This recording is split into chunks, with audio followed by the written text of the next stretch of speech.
Hello everyone. इस video में हम पढ़ेंगे acceleration in uniform circular motion. अगर कोई पार्टिकल यूनिफॉर्म सर्कुलर मोशन में है तो उसमें कैसे एक्सेलरेशन लगते हैं। तो इसमें पहला है सेंट्रीपिटल एक्सेलरेशन। Centripetal acceleration. तो सेंट्रीपिटल एक्सेलरेशन क्या होता है? अगर कोई पार्टिकल एक सर्कुलर पाथ में मूव कर रहा है तो उसमें हमेशा सेंटर की तरफ एक एक्सेलरेशन लगता है, जिसको क्या बोलते हैं? Centripetal acceleration. It is the acceleration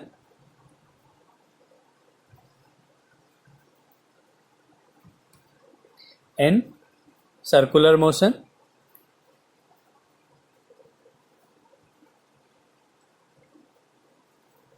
acting toward the center.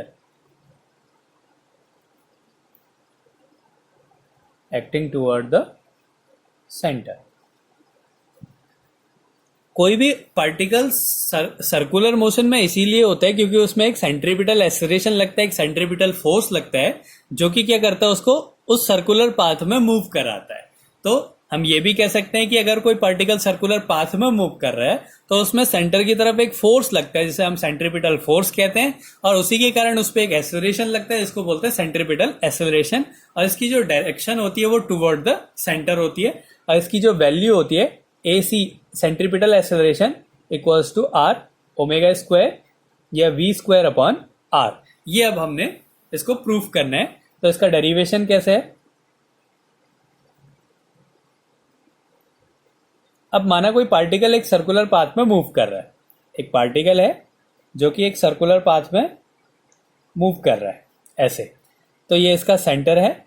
माना किसी टाइम उसकी पोजीशन P है, तो यहाँ पे उसकी वेलोसिटी V है, और कुछ टाइम बाद उसकी velocity V plus delta V हो गई, या इसको V1 इसको V2 भी मान सकते हैं। और इसमें इसने जो एंगल जो कवर किया है वो डेल्टा थीटा है, और जो इसने ये Q इसकी पोजीशन है, और जो इसने आर्क जो ट्रेवल किया है वो है डेल्टा S। ये हमारी कंडीशन है कि एक पार्टिकल एक सर्कुलर पाथ में मूव कर रहा है। माना किसी टाइम पे उसकी पोजीशन P है और वहां पे उसकी वेलोसिटी V है। अब P से फिर किसी टाइम छोटे से टाइम डेल्टा T में उसकी पोजीशन Q हो जाती है, जहां पे उसकी वेलोसिटी कुछ और है, V प्लस डेल्टा V है, और इसने जो एंगल ट्रेवल किया है वो डेल्टा S है, जो आर्क कवर कर रखा है, और जो एंगल कवर कर रखा है वो डेल्टा थीटा है। अब इसमें जो ये वेलोसिटी वेक्टर है, इसको अगर हम वेक्टर फॉर्म में लिखें तो कैसे होगा? ये V वेक्टर है तो इसकी डायरेक्शन ऐसी है,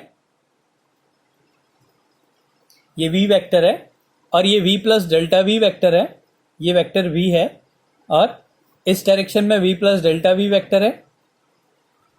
ये जो वेक्टर है ये है V plus delta V vector.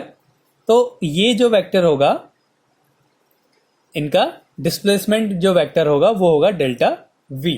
माना ये A है, ये O है, और ये B है। तो इसी मोशन की वेलोसिटीज को हमने जब वेक्टर फॉर्म में लिखा तो ये डायग्राम मिला। तो ये जो ट्राइंगल बन रहा है PQO या POQ, ये और ये वाला जो ट्राइंगल है AOB, ये कैसे होंगे? सिमिलर ट्राइंगल होते हैं, क्योंकि इसी को हमने वेक्टर फॉर्म में यहां पे लिख रखा है। तो जो ट्राइंगल जो दो बन रहे हैं OPQ, ये सिमिलर होगा ट्राइंगल O'AP के। इसको हम डैश मान लेते हैं। तो ये दोनों सिमिलर ट्राइंगल होंगे। अब इसमें हम रिलेशन लेते हैं PQ। ये जो PQ है तो यहाँ पे कौन सी साइड है उसके इक्वल? AB। तो PQ upon AB equals to OP upon ये वाली साइड O'A। तो इसमें सिमिलरिटी हमने लगा दी। तो PQ upon AB equals to OP upon O'A। अब हम इनकी वैल्यूज को पुट कर देते हैं। तो PQ की वैल्यू क्या है? Delta S। तो डेल्टा S अपॉन AB की वैल्यू क्या है? Delta V equals to OP इसकी रेडियस है R अपॉन O'A। ये क्या है? V के इक्वल है। तो अब क्या करते हैं, इसको थोड़ा सा चेंज कर दिया तो ये हो गया delta S upon R equals to delta V upon V हो गया। अब क्या करा, दोनों साइड डेल्टा टी से डिवाइड कर देते हैं, तो ये हो गया 1 upon R delta S upon delta T equals to 1 upon V delta V upon delta T. Delta T से दोनों साइड डिवाइड कर दिया, फिर इसमें लिमिट लगा दी, टाइम की लिमिट लगा दी, डेल्टा टी टेंस टू 0, तो 1 upon R limit delta T tends to 0 delta S upon delta T equals to 1 upon V limit delta T tends to 0 delta V upon delta T. ये हमने limit लगा दी। अब delta limit लगाने पे किस में convert हो जाता है, डी में कन्वर्ट हो जाता है, तो ये 1 अपॉन आर, ये हो गया D S upon D T equals to 1 upon V D V upon D T हो गया। अब D S upon D T क्या होता है, ये डिस्प्लेसमेंट है, डिस्प्लेसमेंट का टाइम के रिस्पेक्ट में डिफरेंशिएशन, और ये वेलोसिटी का टाइम के रिस्पेक्ट में डिफरेंशिएशन, तो 1 अपॉन आर, तो वेलोसिटी अगर डिस्प्लेसमेंट का टाइम के रिस्पेक्ट में डिफरेंशिएशन करते हैं तो वेलोसिटी आती है 1 अपॉन वी, और वेलोसिटी का टाइम के रिस्पेक्ट में डिफरेंशिएशन करते हैं तो एक्सेलरेशन आता है। तो अगर हम यहां से एक्सेलरेशन की वैल्यू निकालें तो ए इक्वल्स टू क्या आ जाएगा, वी स्क्वायर अपॉन आर। तो ये रिलेशन हो गया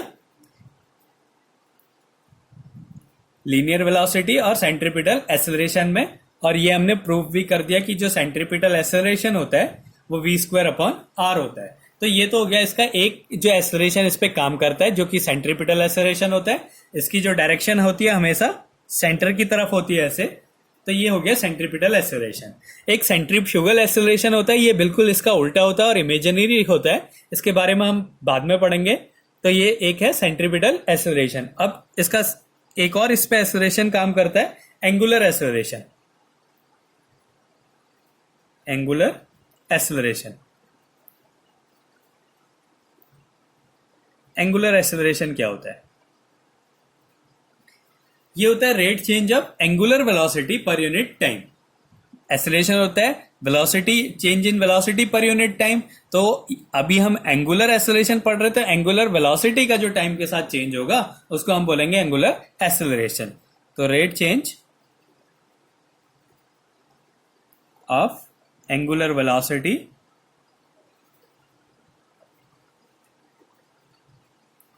पर यूनिट टाइम।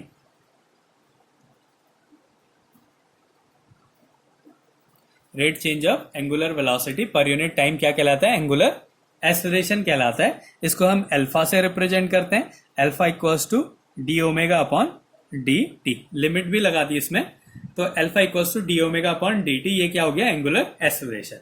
तो ये दो टाइप की जो एक्सेलरेशन होते हैं, एक यूनिफॉर्म सर्कुलर मोशन में काम करते हैं, एक सेंट्रीपिटल एक्सेलरेशन है जिसकी value V square upon R. अगर हम यहाँ पे वी की वैल्यू आर ओमेगा रख दें तो ये जाएगा R square omega square upon R, तो ये कैंसिल हो जाएगा, equals to R omega square भी आ जाएगा। तो जो सेंट्रीपिटल एक्सेलरेशन की वैल्यू होती है वो आर ओमेगा स्क्वायर या वी स्क्वायर अपॉन आर होती है, और उसमें एक एंगुलर एक्सेलरेशन भी लगता है जो कि होता है rate change of angular velocity. ये एंगुलर वेलोसिटी है पर यूनिट टाइम। तो एंगुलर वेलोसिटी का टाइम के रिस्पेक्ट में अगर चेंज हो रहा है तो वो होता है एंगुलर एक्सेलरेशन।